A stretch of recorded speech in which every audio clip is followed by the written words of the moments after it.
Good evening, and welcome to this, the first of 4 lectures on Charles Darwin and his various ideas. The series is called Darwin's Descent, and the first one I've christened Breeding and Barnacles.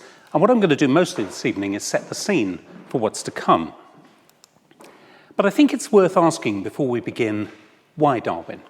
Why in the age where we're pulling down statues of dead white guys, are we still talking about this one? Is there something perhaps problematic about that in itself? I think I'm going to justify that in a couple of ways. The first one is just to mention that we have a big anniversary coming up. So next year will be the 150th anniversary of the publication of The Descent of Man, Darwin's big book about human evolution, but also his book about sex, about race, and about morality. So a number of issues that I'm going to be touching on during this lecture series. The other thing I would say about Darwin is that his ideas still matter because of the way that they've influenced the world that we live in. These lectures are not particularly interested in Darwin himself, in what he thought and why he thought it, more about the interaction between him and his world, the world that shaped him, and then the world that he shaped, and the world that he continues to shape, which I think is why perhaps he is still worth thinking about.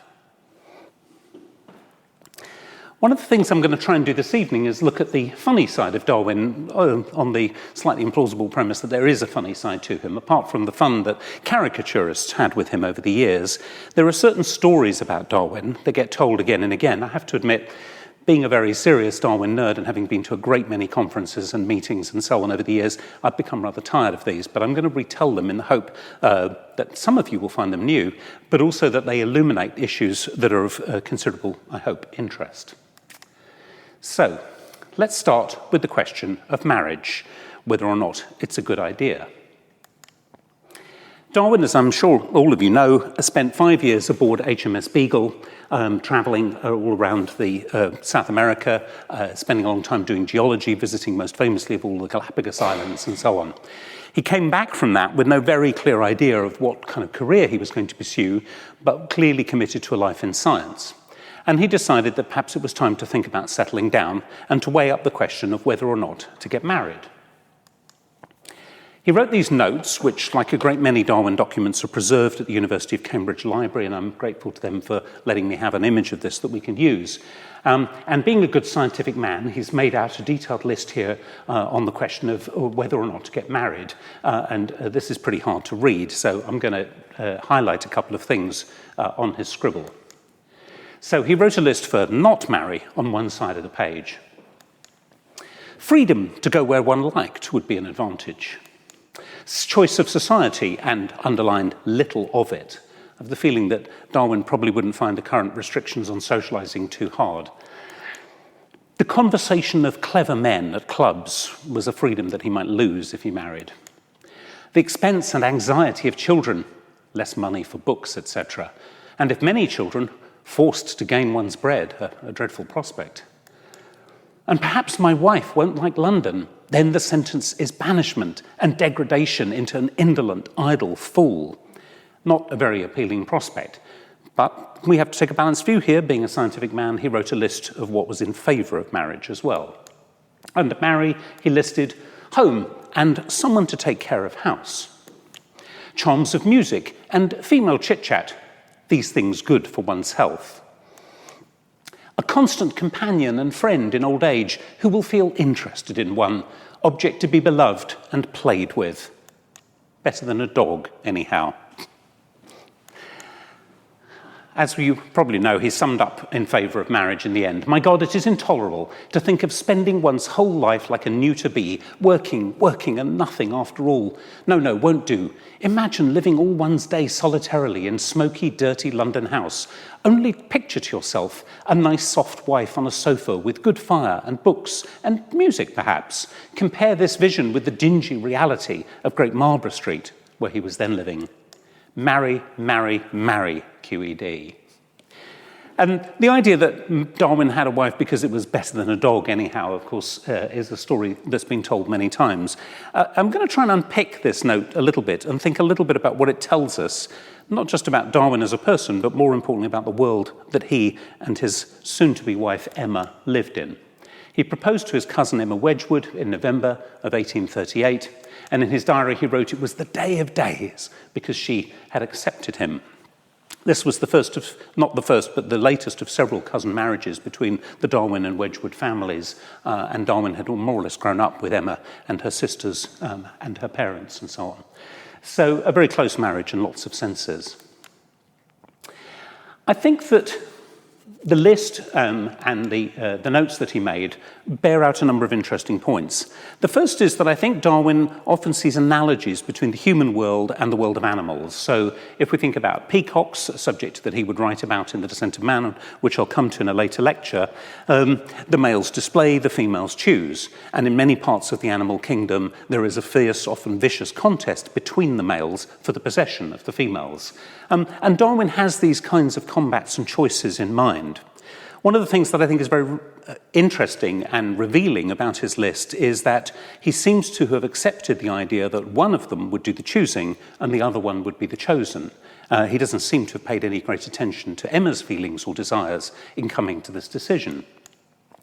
And so the ideal of Victorian courtship, the natural relationships between men and women, is one of the things that's shaping his ideas here, as you would expect, but also, as we will see, they shape his ideas about the natural world, about animals and the way that they behave, and then those ideas about animals get transferred back onto the human world in lots of different ways. One of the things that the notes reveal, I think, is the idea that is sometimes called separate spheres. This is the idea that's quite common in Victorian Britain, that men and women have natural roles. These are ultimately biological and can't be changed. And because of the biology, the social roles of men and women are equally foreordained by the natural order.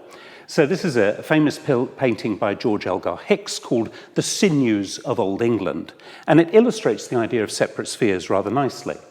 So the man of the house is portrayed as muscular and fit. He's got a pickaxe over his shoulder. He's about to go out of the house into the world of work. And he will compete against other men to bring home his daily bread for his wife and child, who will stay there. And behind him is the domestic sphere. You can just about make out the kitchen, the pots and pans. That's the wife's domain. And she's portrayed softer, rounder, gentler. There's a contrast visually between them, and that contrast echoes the supposedly natural contrast in their roles. So she will stay at home with their child, who is her concern. Interestingly, you may not be aware of this, but this child is a boy. We can tell that because he's holding a shovel. He's going to grow up to follow in his father's footsteps and be a labourer. But all Victorian children wore dresses in the first few years of their life.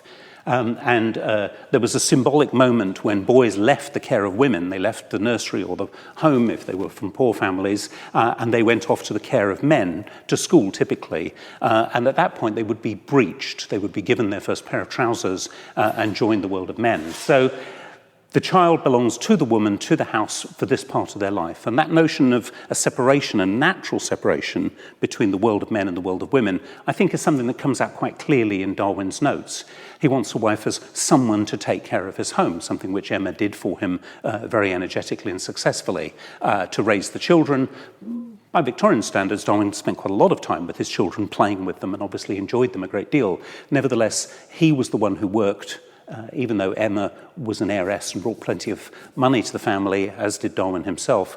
So there was an equality in some ways, but it wasn't reflected in the way that Darwin thought about the way they would live. So they married in 1839. And as I said, Emma brought a dowry with her. Darwin inherited money from his father, so that awful necessity of having to earn his bread never actually came to pass. They lived together on Gower Street in central London, where University College London now has lecture theatres. There's a blue plaque outside, and many years ago when I was teaching at UCL, I had the honour of lecturing in Darwin's house, or in the lecture theatre which stood where Darwin's house once stood, which was quite a thrill for me. The family grows, and Darwin's health remained uncertain for years after the Beagle voyage for reasons that were never really clear. And so they moved to Down House here in the village of Down in Kent, sort of not far from Bromley. They settle there. Darwin, in fact, virtually never leaves Down. He never leaves England, that's for certain after this. And he once compared himself to being like a barnacle on a rock that had stuck to itself down, never moved again. And it was at Down that he wrote his books and where he did his experiments and produce the work, which, of course, eventually is going to make him famous. So, did he become an indolent, idle fool? Obviously not. This is Darwin's study as it looked some years after his death, when it was recreated. He worked flat out, and I think it's interesting to think about some of the reasons why he didn't become that indolent, idle fool. The first is that he wasn't banished. He wasn't exiled from the world around him, and a key reason for that is the trains. So the railway network is expanding at an enormous pace, and Darwin takes some of the money he's inherited from his father and some of the money that Emma's brought to the marriage and invests that in railway shares and makes quite a nice sum from doing so. So he's right at the heart, in every sense, of the world of industrialization, the world of steam. And I love this picture, which captures a lot of things about this. So the trains are obviously at the heart of this. You can see a well-known railway bookstall, which got its start in Victorian times, is still very much going on British high streets. Lots of people coming and going. The trains symbolize not merely physical mobility, being able to get from one place to another, but increasingly social mobility. People can move to a new town, start a new career, a new life, and reinvent themselves as a different kind of person in those new circumstances. And they can take holidays, they can go to the seaside, and the whole boom in holidays and vacations comes with the growth of the railway network in Victorian Britain. But this particular picture is actually from a history of advertising. And I think it's the adverts, the posters on the wall, that visually dominate this, and which are a very powerful reminder of something quite important about Darwin's world, which is that competition is, to people like Darwin, self-evidently the motor of progress. All these different companies competing for the buyer's attention with their supposedly improved and better products provide a model for a new kind of economy, the world's first industrialized capitalist economy. There hadn't been anything quite like this before. And that intense competition, the companies that fail to produce better goods go bust, is one of the things that is driving Victorian Britain, driving Darwin's personal fame and fortune, but it's also very important for him, it provides him with a metaphor for thinking about how nature works. Steam, of course, is essential to all kinds of aspects of Victorian life. This is the SS Great Britain setting sail, and gradually during the century, transportation and communication between different countries was going to get faster and faster. The time that it took a little wooden sailing ship like the Beagle to get all the way to Australia was cut dramatically over and over again during the century, as first clipper ships and then steamships ploughed along those routes faster and faster. And they brought letters with them, they brought communications, specimens, news from the rest of the world. Steam is also really important to printing and to the industrialization of communications in the 19th century. I joke with my students that if I ask them a question and they're not sure what the answer is, the safe guess is always steam-powered printing and cheap machine-made paper, because those two things together absolutely revolutionize communications, education, and the spread of ideas in the 19th century. So a printing press like this, being powered by steam, could produce hundreds more sheets in an hour than a hand-powered press. The hand-powered press hadn't really changed in hundreds of years before this period. And then the paper that is printed on, instead of being handmade from rags, which made it very expensive, was made from wood pulp and made on great long continuous cylinders by a Foudrinier machine. So you'd get huge rolls of cheap newsprint. And those things, together with a number of other technological innovations that come about in printing, make the cost of print much, much lower than it's ever been before. And of course, all kinds of people take advantage of cheap print to have literacy campaigns. So evangelical Christians will print cheap Bibles and cheap tracts and hold Bible reading classes and teach people to read. And various other kinds of people will use the printing press to promote their ideas about science and technology. So the famous Society for the Diffusion of Useful Knowledge, which was actually known in Victorian times as the Steam Reading Society, is one of many groups that takes advantage of the new technology to spread ideas. And the other kind of corner of this that's worth thinking about is the telegraph. This is quite a famous cartoon from Punch called The Rhodes Colossus, which depicts Cecil Rhodes, the adventure explorer, arch-imperialist, bestriding the African continent, holding the Cape Town to Cairo telegraph line in his hands to celebrate its completion.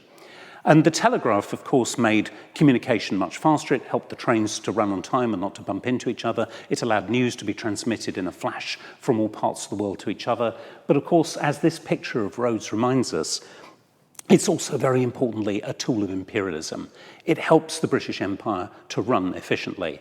And there were many people in Britain who argued quite seriously that, unlike previous great empires, unlike the Roman Empire, for example, the British Empire would last forever because of the telegraph, because the periphery wouldn't get separated from the center would hold, and it would keep the periphery in check because it could communicate. And the telegraph is used, for example, to give orders to the troops during what we know in Britain as the Indian Mutiny, sometimes referred to by Indian historians as the First War of Independence. But the ease with which London could keep in touch with what was happening and send fresh orders made it a very different proposition to the way that, say, the Roman Empire would have dealt with a rebellion as they would have seen it in one of their provinces. So all of these steam-powered technologies are crucial to the world that Darwin lives in. And it's worth remembering that imperialism is at the heart of everything Darwin does. His whole career is founded on it. The Beagle is a British naval surveying vessel. I mean, Darwin's dad was rich, but he wasn't rich enough to buy him his own boat.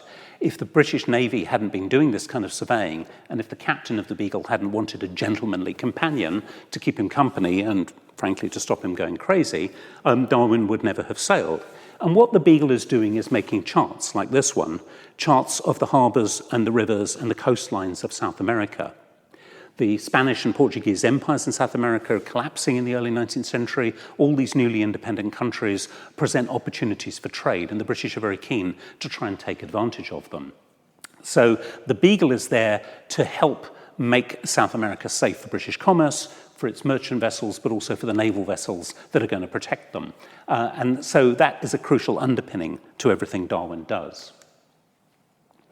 So the banishment that he worried about that might follow from moving to the countryside never happened.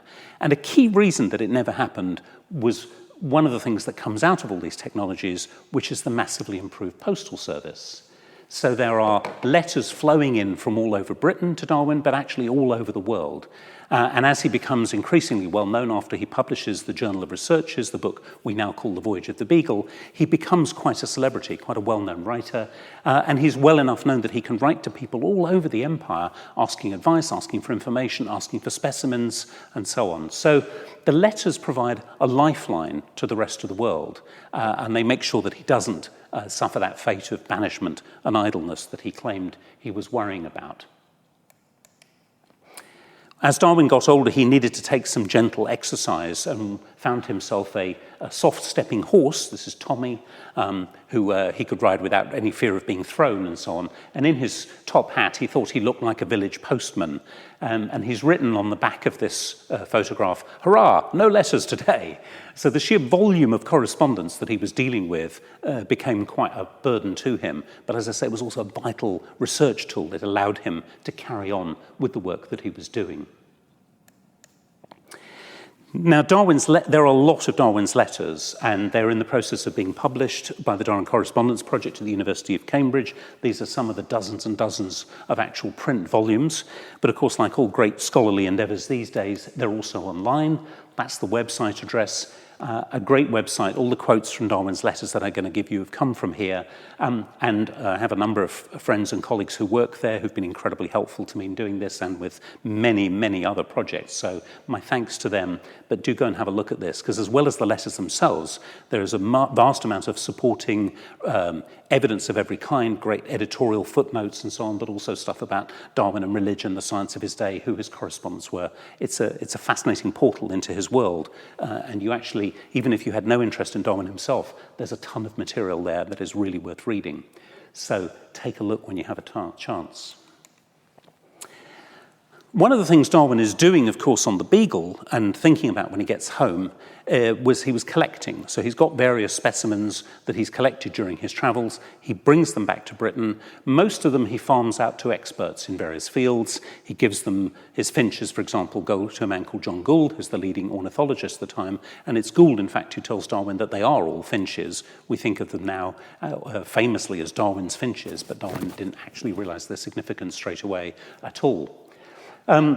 These are some of the original Beagle specimens which Darwin brought back. These particular ones are at the University of Cambridge Zoology Museum. Again, my thanks to them for permission to show them to you. One of the things that these specialists were doing was classifying his work. This is a key underlying part of natural history in the 19th century. Things have to have names before you can begin to think about wider questions like how did they get where we found them and why are they there, things like that.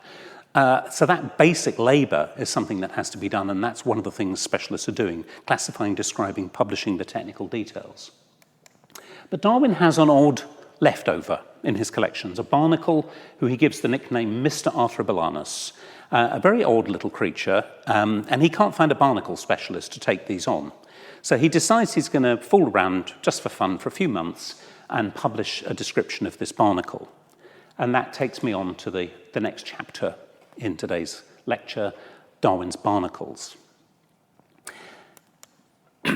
Now, there's another story about Darwin, which is often told, that when one of his children was visiting a neighbour's house, he looked round and said, "But where does your daddy do his barnacles?" on the assumption that all the fathers in the country must share his own rather weird obsession with barnacles. And that, again, is another reminder of Darwin's world of work being in the home, but kind of separate from it. He had his own space, the study, where the children weren't allowed to be. So it's another reminder of separate spheres, in a way, that he has to be kept, the barnacles have to be kept away from the children. And Darwin is actually going to labour away for nearly 8 years and eventually produce 4 substantial books about barnacles, which again seems kind of weird and quite strange. And he was satirised at the time for the work that he put into this. And that work that he does, and the reason he does it, is another reminder of the kind of world that he's coming up in and the world that's shaping him. It's a world without scientists. So the word scientist itself hasn't actually been coined.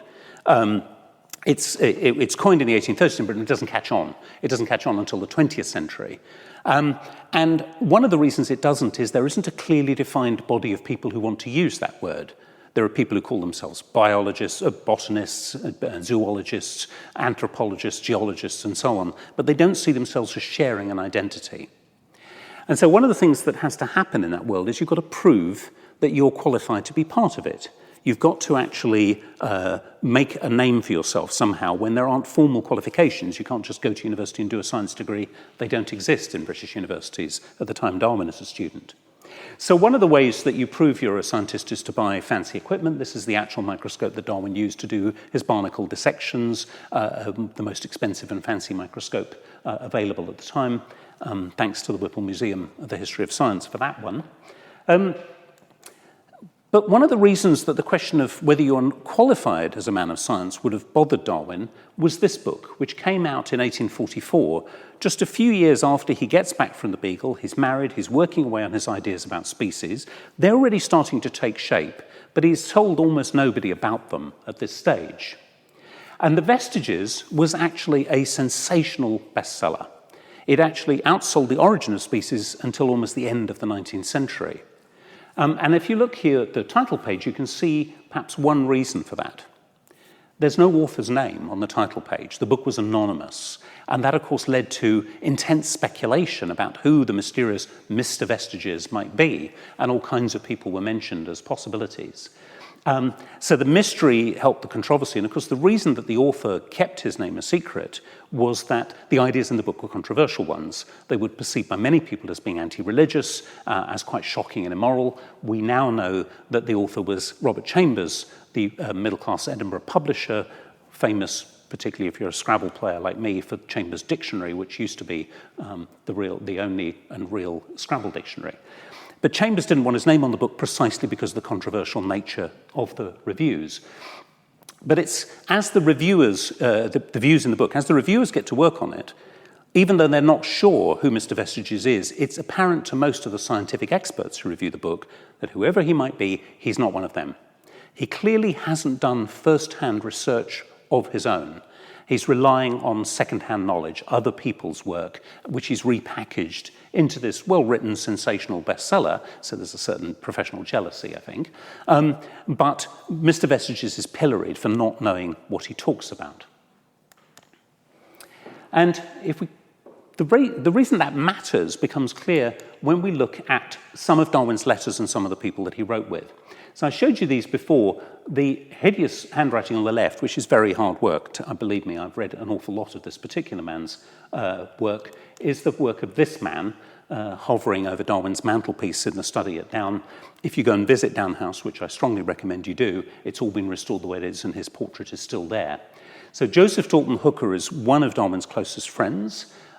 He would later become the director of Kew Gardens and a great source of support and help to Darwin in many ways.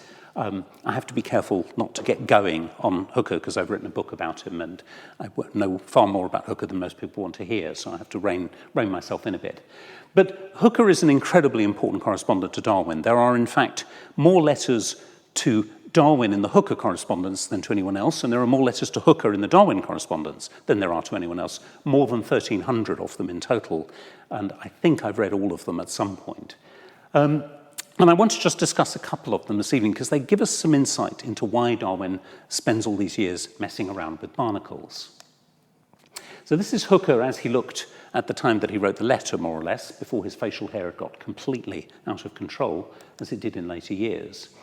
And in these letters in 1845, so this is the year after the vestiges, Darwin is still working away in secret, but Hooker already knows about the species idea, the idea of natural selection. And they're discussing another rather speculative treatise on species by a man called Frédéric Gérard, a French naturalist. And Hooker is rather contemptuous of this book. Gérard was neither a specific naturalist, nor a collector, nor a traveller, and therefore merely a distorter of facts. He didn't have that first-hand empirical knowledge that made him somebody worth listening to. To write on species, in Hooker's view, a man must have handled hundreds of species with a view to distinguishing them, and that over a great part or brought from a great many parts of the globe. So you need a global perspective, the kind of thing that an empire of botanic gardens is going to allow Hooker to assemble, and you need to have done the descriptions yourself. You need to have published and described and really know what species are before you venture off into speculation. And Darwin wrote back, "Oh, how painfully to me true is your remark that no one has hardly a right to examine the question of species who has not minutely described many." And Hooker tries to reassure him that of course, he didn't mean him. You know what you're talking about, Charles, don't worry about it. But one of the reasons Darwin spends 8 years on barnacles is to prove that he really is an expert. And it's a strategy that works triumphantly. In 1853, he's actually given the Royal Medal of the Royal Society of London in recognition of his barnacle work. So he is really celebrated as a technical naturalist, somebody who has really earned his right to venture into more difficult terrain. So when The Origin of Species does finally come out, lots of people are critical of it for all kinds of reasons. Some are very hostile. But very little of that hostility is directed at Darwin himself. In sharp contrast to the way Mr. Vestiges is treated, people generally speaking treat Darwin with courtesy and respect. Because of the barnacles particularly, he's somebody who can't be ignored. So all of those strands come together and help us understand what the barnacle work was really about. Now, Darwin, of course, has a lifelong interest in breeding and reproduction, in animal and plant breeding. He grows up in the country, he grows up among the English gentry, people who are endlessly discussing the finer points of their dogs and their horses and their wives. And he takes information from breeders and uses it crucially as the raw material for his books. So he keeps his own pigeons, and my students, when they finally are forced to read The Origin of Species, are rather surprised to find that a great deal of the book is, in fact, about pigeons. And he uses domesticated varieties to test his ideas, including the pigeons. He joins various pigeon fancying clubs. This is a very popular hobby in Victorian Britain. There are working class clubs that meet in pubs, and Darwin is quite funny in the letters about some of the people he met there, and some of the awful shakings of the head there were when they'd heard that a particular person had crossed his one kind of pigeon with another in violation of all good practice. This is one of the more upmarket pigeon clubs, the Philoperistron, the Pigeon Lovers Club, which Darwin also belonged to. These are, again, another source of information for Darwin. The kinds of people who are going to give him more and more facts to grind away into his theories. But of course, it's also worth reminding that all these people would eventually become an audience for Darwin as well. So there's many sides to this relationship. And one of the things that Darwin is doing when he's thinking about pigeons is he's looking at artificial selection, that is to say, the breeding of animals and plants, as a model for natural selection. So he takes examples like this. These are Victorian fancy pigeon breeds. So there's a pouter with a great big chest there, fantails at the bottom. And Darwin said, just imagine that these were wild birds. Just imagine I collected these in South America, the Galapagos or somewhere. I brought them back to London. I'd given them to an ornithologist and said, classify them. There's no doubt, he said, that any ornithologist would regard these as different species. Several of them he might even assign to different genera.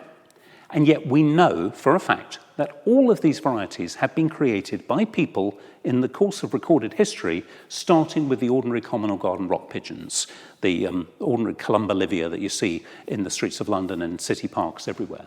And if you actually stop and look at those pigeons, you'll see they vary a great deal in their size, in their colour, in their shape, the way that they walk, the way that they move. And what the pigeon breeders have done is pick out the ones they like, cross them, and select. They choose those that have the traits they're looking for. The rest of them, I'm afraid, end up in the pigeon pie. And then from each generation, again, they select and select and select. They take the ones that best fit their bill.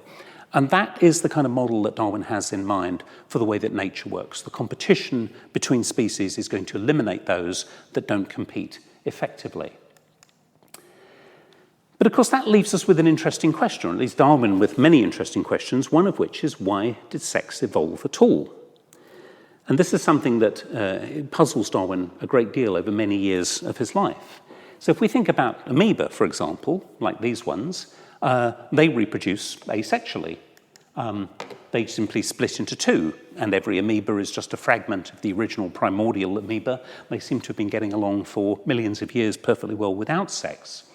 So why did nature ever evolve sex at all, is one of the questions that Darwin is interested in. Why is it possible to do that work of breeding and varying and selecting in the first place? What benefit does it have? And if you want to know why, what's wrong with asexual reproduction, the kind of reproduction that amoeba go in for, you could ask an elm tree. So this is a British elm, and it's damaged there by Dutch elm disease. And Dutch elm disease swept through Britain and many other parts of Europe during the 20th century.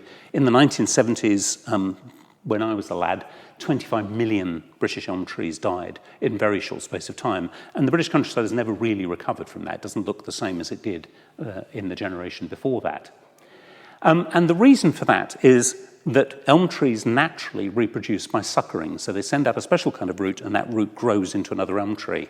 Most of their reproduction is asexual. And in 2004, geneticists proved what had long been suspected, which is basically that all Britain's elms were clones of a single tree. They actually managed to trace the DNA to a single specimen that had been imported to Britain and had then been the parent of all the others. And the result, of course, was a chronic lack of genetic diversity within the elm population, which meant that there was no variation, for example, in their resistance to disease. This is something that is, of course, very much on everybody's minds at the moment with COVID-19. Why do some populations seem more affected than others? There are a great many issues around that, of course, we don't understand yet. But one of them seems to be natural genetic variability in disease resistance. And again, some populations will be more subject to diseases. Those that don't have the resistance will be wiped out. Those that do have it will pass on their resistance. That's one of the many mechanisms of evolution that Darwin sees as having happened in the past. But for the poor old elm trees, the lack of variability meant that they didn't have any variability in their resistance, and they were absolutely decimated. So it would seem, on the face of it, that sex evolves for the good of the species.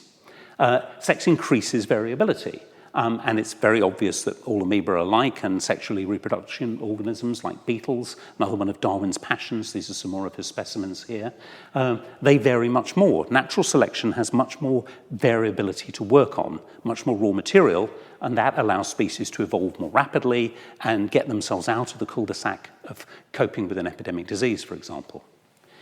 The problem is, of course, as Darwin recognised very clearly, and I hope is obvious to you, that that's nonsense. Nothing can evolve for the good of the species. Natural selection has no foresight. It cannot think about the needs of organisms that haven't been born yet and what the species might need down the line. There has to be an immediate payoff to the individual organism that possesses a particular variation, and that is needed to make the explanation. So this is another reason why barnacles are so interesting to Darwin. What struck him about them was that a lot of barnacle species are hermaphroditic, that is to say they have male and female reproductive organs, as most flowers do. But some of them are what he called bisexual. They have two separate species. And this intrigued him because he assumed that every living thing must have evolved from a common ancestor, and those common ancestors must have been very, very simple. In the case of animals, something like amoeba that just split by fission. And to get to a position where you've got two separate sexes, which need each other, clearly you couldn't have had one evolve before the other. They must have evolved side by side. They must, he thinks, have gone through a hermaphroditic stage and then eventually to separate sexes. And he writes to Hooker in another one of these letters, I have lately got a bisexual cirripede, that's the technical name for a barnacle, the male being microscopically small and parasitic within the sac of the female. I tell you this to boast of my species theory, for the nearest and closest allied genus to it is, as usual, hermaphrodite. But I had observed some minute parasites adhering to it, and these parasites I can now show are supplemental males, the male organs in the hermaphrodite being unusually small, though perfect, and containing sperm. So the details of this are probably obscure, but the basic point is that this is Mr. Arthrobolanus we're talking about here. This is this strange species which, as Darwin puts in another letter, the female carries her husbands around in her pockets. The males have reduced to little more than packets of sperm, entirely dependent. And so he can imagine in steps like that the various stages by which separate sexes could possibly have evolved. And as he says to Hooker, I should never have made this out had not my species theory convinced me that an hermaphrodite species must pass into a bisexual species by insensibly small stages. And this is a key part of Darwin's argument in everything, that we can't observe a great deal about the past. We have fossils, but we have very few, and things like the reproductive organs of organisms never fossilize. So we have to intuit the steps that must have happened by looking at examples from the living world, from the animals and plants we can see around us, and assembling those into imaginary but plausible steps of links that would allow us to see how you might have got from A to B. And Darwin is very frank about there's lots of ifs and buts and maybes, and there are all kinds of objections to this, but ultimately he says, well, can you think of a better theory? And people have been trying to think of a better theory ever since, and science has generally speaking failed to think of a better theory. But the point that I think is really important here is that the species theory led him to investigate this problem and to make sense of the observations. And that's what he's crowing about in the letter to Hooker. He goes on that Hooker might perhaps wish my barnacles and species theory al diablo altogether. I don't care what you say, my species theory is all gospel. And it's really one of the many things that's interesting about reading these letters over the decades before Darwin publishes, is that Hooker is a great foil for Darwin. He's endlessly offering skeptical comments, counterexamples, potential problems, and he sort of will send Darwin a plant and say, I don't think you're going to be able to do anything with this one, with your theory. And Darwin will write back and say, well, I think perhaps I may. And then he offers some explanations and so on, and they argue back and forth. And you can see not only the theory taking shape, but you can see Darwin anticipating objections and learning how to anticipate them. And one of the things that's very striking about The Origin as a book is that he constantly anticipates the objections that he thinks readers are going to formulate and does his best to answer them as he goes along. So the letters give us all those kinds of insights too. The barnacles, incidentally, are also a lovely example of that point I was making about the world of competition, the world of Victorian capitalism. In one of his technical descriptions of the larval of one of the barnacles, he writes in glowing terms about how beautifully made it was and how well it worked and what fine legs and eyes it had. And one of his children said it sounded as if he was writing an advertisement. And I think that the language of Victorian commerce seeps into Darwin's writing in a very literal sense. One of the ways to think about natural selection, the way Darwin imagined it, is that nature was a perfect free market. Organisms were like products in a marketplace. They competed with each other. The best ones succeeded and dominated the market. The lousy ones went bust and disappeared from the market and so on. So the transference works very vividly in that case. The other thing about the barnacles and the way that Darwin writes about them is a reminder of something that he wrote in his Recollections of the Development of My Mind and Character, which is sometimes called his autobiography. He mentions reading the work of Thomas Malthus, the political economist, in the 1830s, 1838, just after he got back from the Beagle. And he wrote that he had at last got a theory by which to work. That the glimmer of natural selection, that animals and plants produced far more offspring than could possibly live to maturity and reproduce, and that would lead to intense overcrowding and competition for food, for resources, for mates, and just for space and for light. Even plants struggle against each other. A plant, as Darwin says, struggles in the desert. It struggles against the drought. So he doesn't mean struggle just in the literal sense of combat, but all the kinds of challenges that an organism faces. And Malthus gave him the clue of seeing where the pressure that equated to the human breeder, in the analogy with that, artificial selection came from. Nature, the competition of nature, the struggle for existence, as he called it, would mean that the best adapted organisms would survive and would pass on those adaptations. And these are the 6 editions of The Origin that Darwin published in his lifetime, and are a reminder that this is very much a theory by which to work, not the idle fool that he worried he was going to be. The theory constantly prompted him to do new kinds of work. I think it helped to persuade Darwin that he was on the right track because it allowed him to make sense of observations that had been puzzling him, but it also, I think, became very important in persuading others that he knew what he was talking about. So it served these multiple different purposes. And a lot of his later books, which I'll be coming to in another lecture, are demonstrations of natural selection in action. That once you understand this theory, Darwin says, natural history just becomes so much more interesting. Because instead of simply describing and naming and cataloguing things, we're now explaining them. We're looking at underlying forces that allow us to say how and why things came about as they did. So these are some of his botanical books. Darwin is more a botanist than any other kind of scientist, I would argue, and I'll come back to that topic in my final lecture. So let me finish by wrapping this together and by drawing the barnacles and the question of breeding and sex together and thinking a bit about Darwin's family and showing how some of these links work. This is Emma in the middle and several of their grown-up children in the house at Down. When he was contemplating marriage, we go back to that list where I started, Darwin read this book, which had just been published, Into Marriage, by Alexander Walker. And the subtitle of this is quite striking: How and Why Beauty, Health and Intellect Result from Certain Marriages, and Deformity, Disease and Insanity from Others. So a book that was likely to catch many a prospective parent's eye.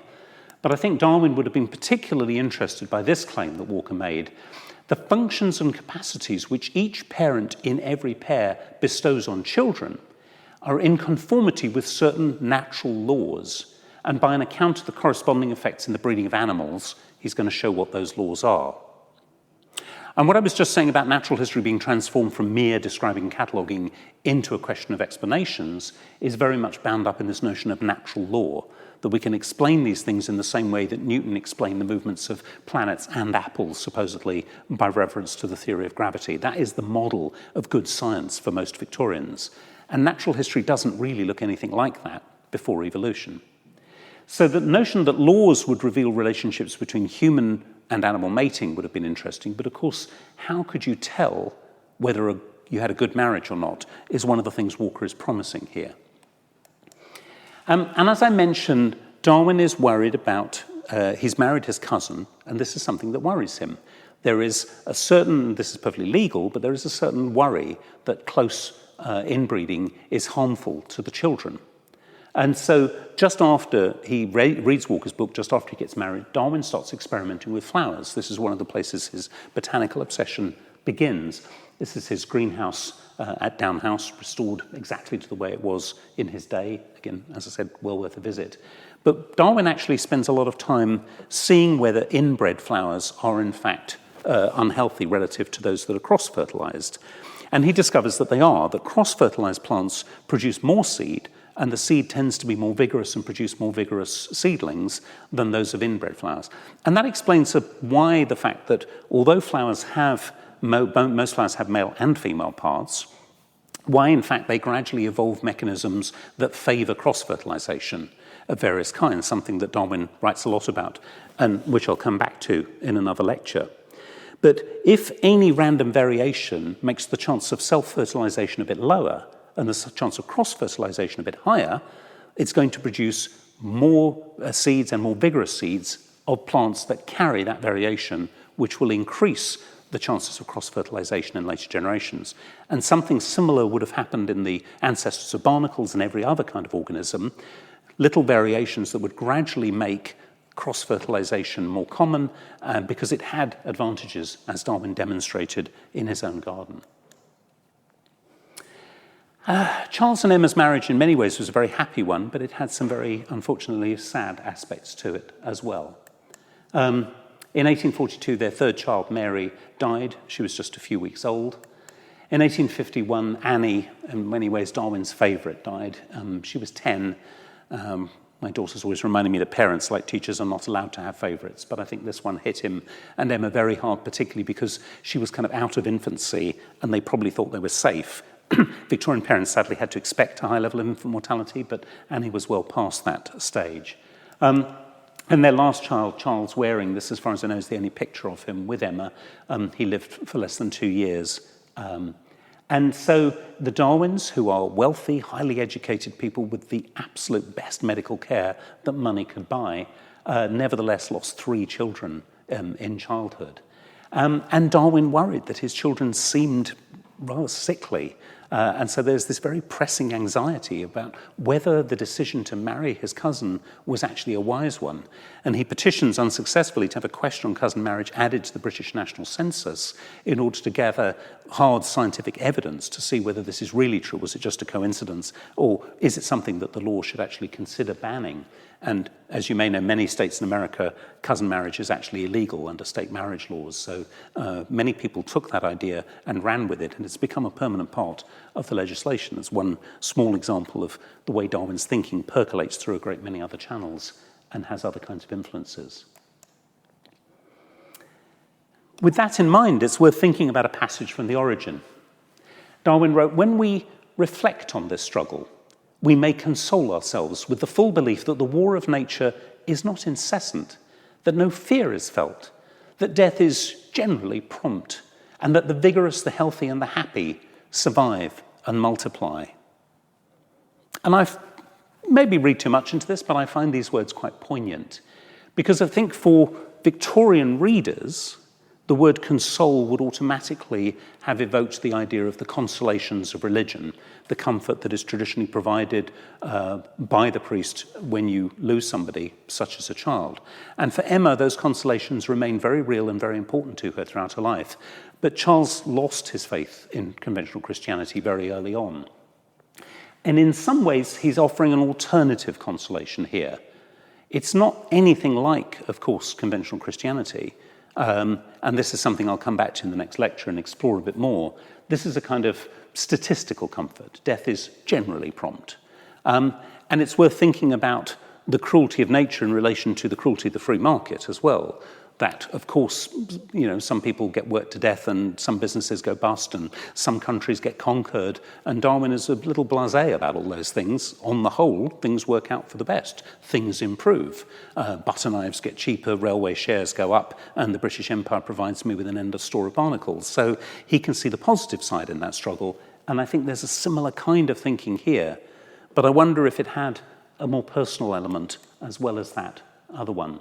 So the Garden of Down House, the place where he does so much of his research, where he plays with his children, where he gets them to help him with his experiments, I think was both the place where he thought very long and hard about breeding and its consequences and its meaning in a scientific sense, but perhaps it provided a welcome relief from some of the more painful consequences of the science that he was doing and the things that it forced him to think about.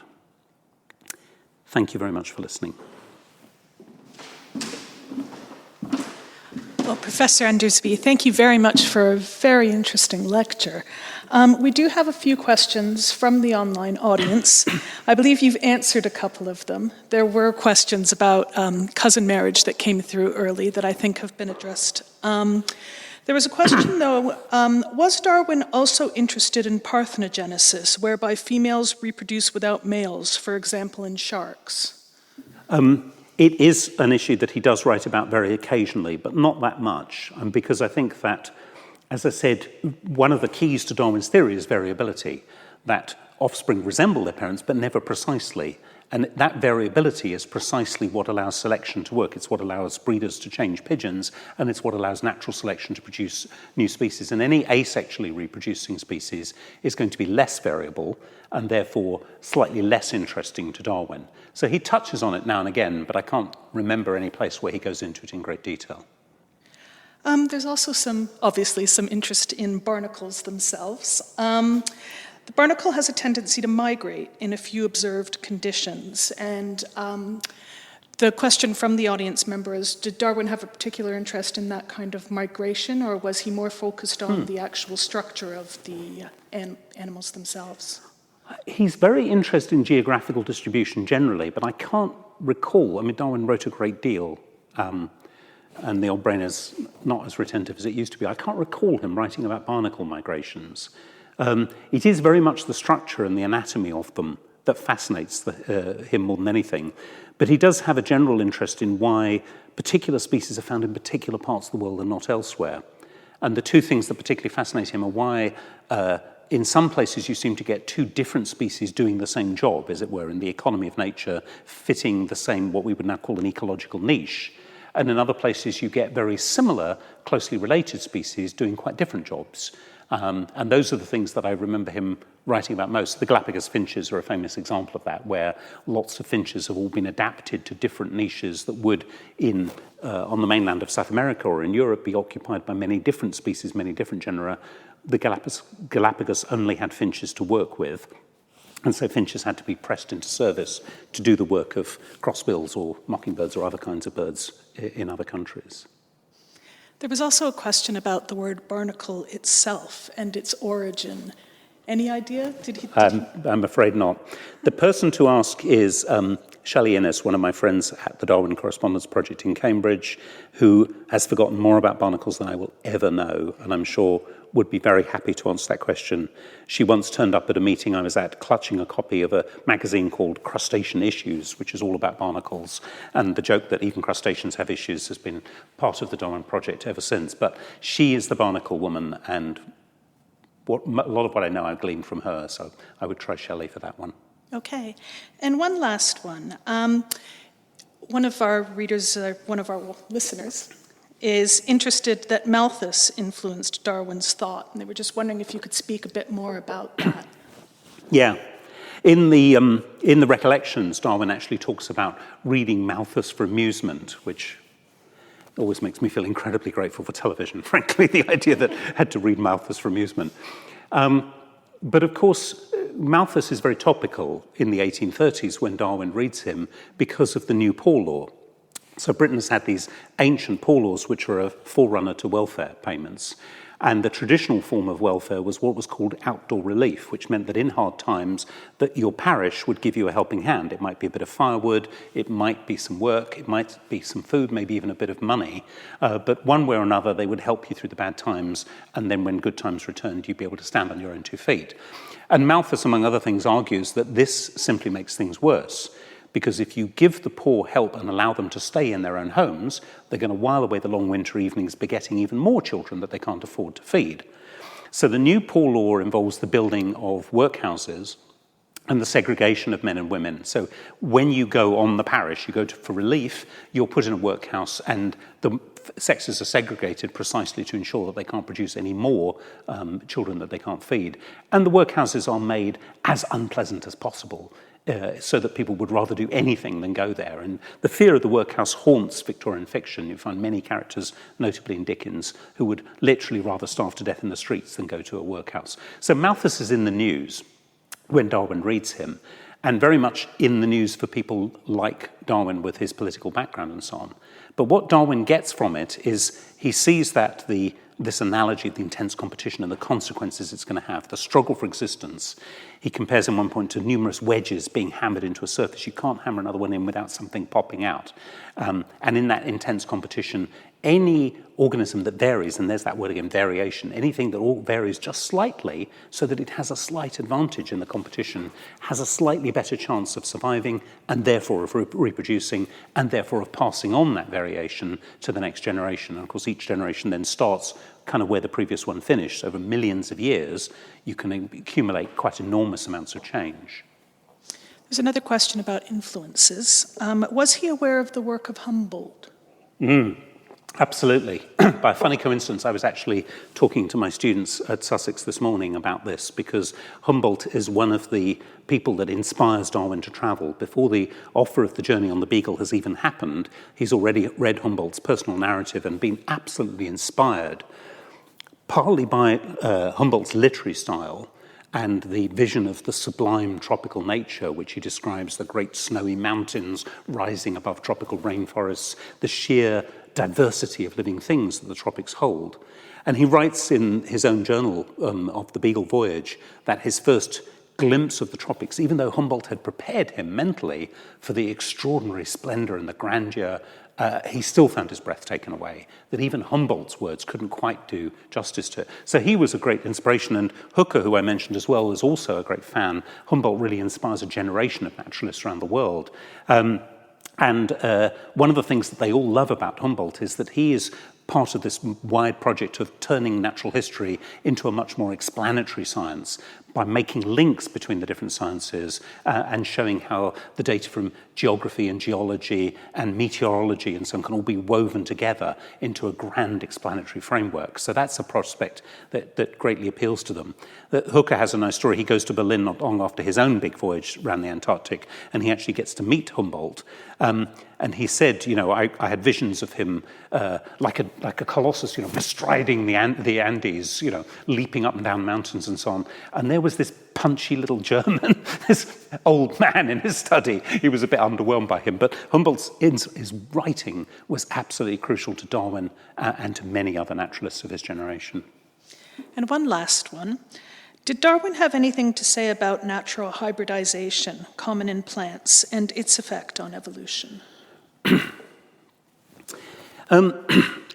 He did, but I mean that's a story that he was well aware of, because of course the great figure for Darwin, as for most naturalists of the period, is Linnaeus, the Swedish naturalist, who, having been originally convinced that God had created all the species, including all the species of plants exactly as they were, as we now see them, he realized that hybridization could actually give rise to new species in nature.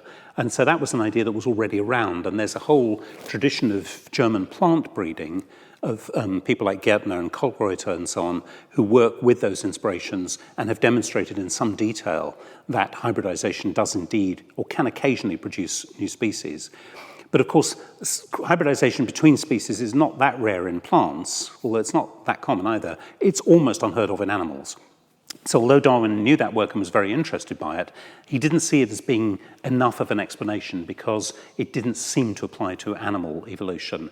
And he was convinced that there must be a single theory that would explain everything. And the model of Newton, the great synthesizer, I think is very important to Darwin in thinking about what a really good scientific theory would have to look like. It would have to explain a great many things with as few and simple terms as possible. So he tends to shy away from, well, we'll have one theory for this group and one theory for that group and another theory for this group. He wants to find one argument, evolution by natural selection. And he does say natural selection isn't the only evolutionary mechanism, but he very clearly says he thinks it's the most important one. So it is the master key that holds the whole project together. I think that's all we have time for. I wanted to thank you again, Professor Endersby, for a wonderful lecture and a wonderful start to the series. Those of you at home, you may wish to know that the next lecture, Making a Monkey Out of Darwin, will be held on Monday, the 30th of November at 6 p.m. So please do join us for the second lecture in the series. Thank you for listening. Thank you.